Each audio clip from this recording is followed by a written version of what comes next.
안녕하세요. 윤명철 교수의 역사대학입니다. 가을날 저는 철책섬 바로 앞에 있습니다.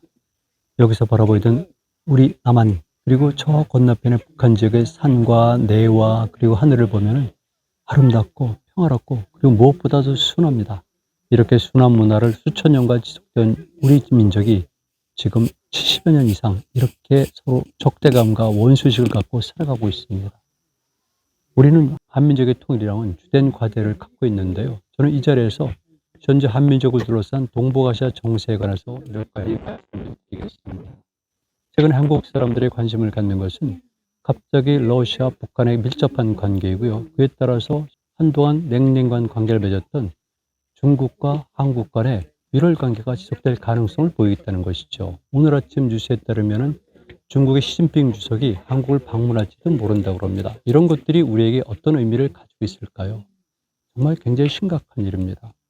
저는 모든 질서는 그레이트 게임이란 말을 쓰고 있는데요. 19세기 말 20세기 초에 유라시아 대륙을 석권하고 해양으로 진출하는 러시아의 세력과 그리고 해양 세력을 장악했던 영국과의 싸움이 그레이트 게임인데요. 그러나 기본적으로 모든 세계 질서는 그레이트 게임이라고 생각을 합니다.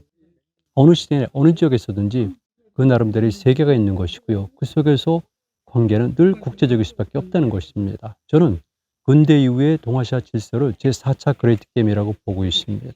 거기에 따른 이유가 있는데요. 특히 마지막에 4차 그레이트 게임의 시작은 시진핑 정권의 제3연임과 시진핑이 주석 시기와 함께 본격화된 미중 간의 충돌이거든요. 그리고 한국 정부의 스탠스가 좀 애매했던 것이 사실입니다. 근대 이후의 역사를 바라볼 때 가장 중국에 대해서 굴종적인 태도를 취했던 것이 바로 지난 몇 년 동안인데요. 중국과 각을 세우면서 각종의 충돌했던 미국의 입장에서는 굉장히 난감했던 입장이었습니다. 그런데 지금은 모든 상황이 변하게 되고 특히 미국과 일본과 한국을 주축으로 한 동북아시아 지역의 삼각 안보협력 체제가 새롭게 편성이 되고요. 그리고 트럼프 정부 때부터 시작해서 지금 바이든 때 본격화됐지만 인도 태평양 전략이 있는데요. 그 과정 속에 우리 한국이 본격적으로 참여함으로 인해서 이 범위가 확장이 됐다는 겁니다. 현재 구도를 보면은 대한민국의 입장에서는 미국이 구축한 인도 태평양 질서의 큰 질서 속에 들어가 있었고요. 그리고 여기는 반드시 중국을 포위하는 반중국 포위 전선과 밀접한 연관이 있다는 겁니다. 그런데 북한과 러시아는 왜 갑작스럽게 이렇게 밀월 관계를 연출할까요? 먼저 현실적으로 러시아는 북한과의 협력을 필요로 합니다. 러시아는 대륙 세력이고 그리고 동쪽에서는 중국과 3,000km의 국경을 접하고 있습니다. 그리고 그들은 끊임없이 17세기 이후에는 갈등을 벌여왔고요.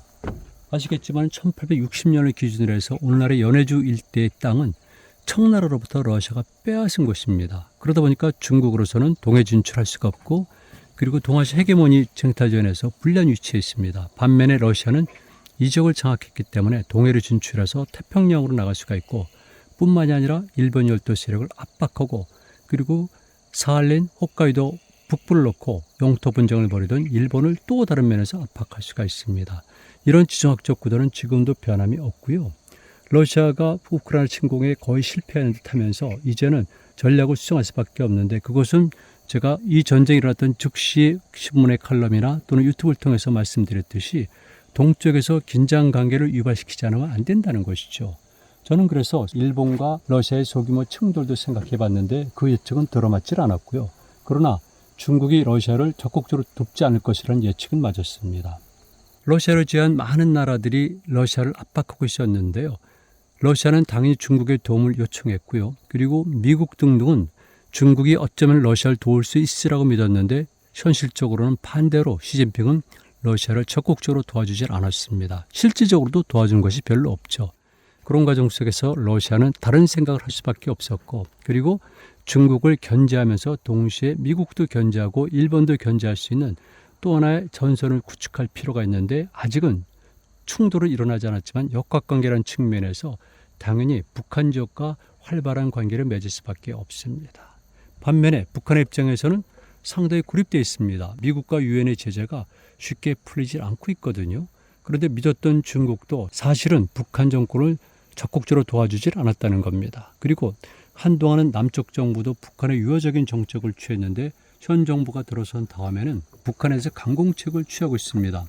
이런 상태에서 북한이 취할 수 있는 것은 역시 러시아의 협력 관계를 맺을 수밖에 없는 것이죠. 그리고 현실적으로 러시아와 협력을 맺을 경우에는 북한에게 엄청난 이점을 가져다 줄 수가 있습니다. 그래서 세계 질서 또는 동아시아 질서에서는 큰 변화가 일어나는데 미국과 일본과 한국을 중심으로 한 새로운 안보 협력 체제, 당연히 이 안보 협력 체제는 미국이 트럼프 이후에 추진했던 인도 태평양 전략과도 맞물려 가고 있거든요.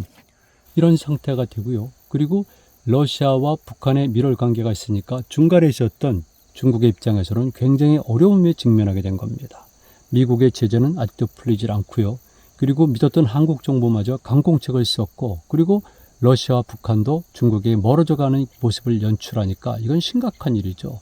제가 이게 말씀드리면은 러시아는 기본적으로 동아시아적, 특히 현재 한반도 지역에 대한 지정학적 이해를 갖고 있습니다. 러시아, 중국의 갈등을 이용해서 그들의 자립을 보존했었고, 그들이 주체사상, 주체사관을 만든 것은 바로 그런 측면도 강력하게 작동한 것이거든요.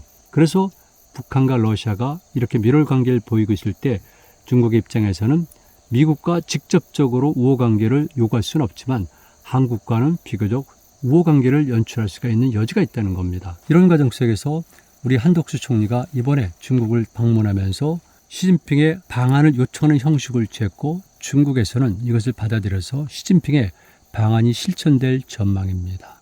국제관계의 추이는 아무도 예측할 수가 없습니다. 저는 그래서 1년 반 전의 상황을 살펴보는데요.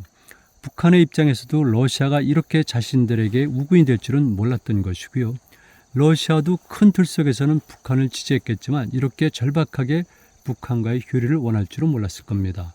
중국에서는 생각했는지 안 생각했는지 모르겠지만 의외로 북한과 러시아의 밀월 관계를 보면서 자국의 입지를, 지정학적 위치를 생각해 볼 필요가 생겼던 것이죠. 또 한 번 말씀드리는데요. 3,000km에 달한 국경선을 접하고 있는 것이 초강대국인 러시아, 중국입니다. 그리고 끊임없는 영토 분쟁을 일으켜왔죠. 그리고 한국 정부가 이런 정책을 취하게 됐다는 것이 저는 놀랍습니다. 그러니까 실질적으로 북한, 한국, 중국, 러시아도 이런 사태가 올 것은 이미 하나의 시나리오로서 상정을 했던 것이죠.